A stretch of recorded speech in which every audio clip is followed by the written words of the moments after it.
Iginiit ng kampo ng negosyanteng si Atong Ang na wala silang inauthorize para makipag-areglo sa kaanak ng mga nawawalang sabongero.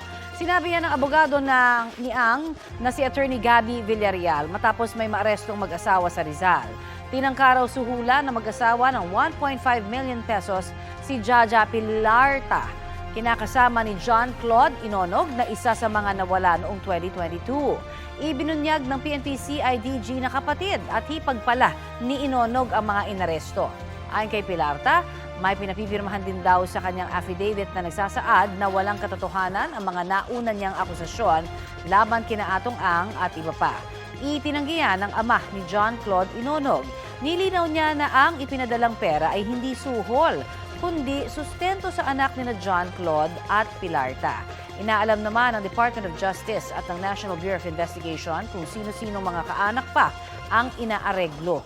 Gayon din ang nagbayad para patahimikin sila.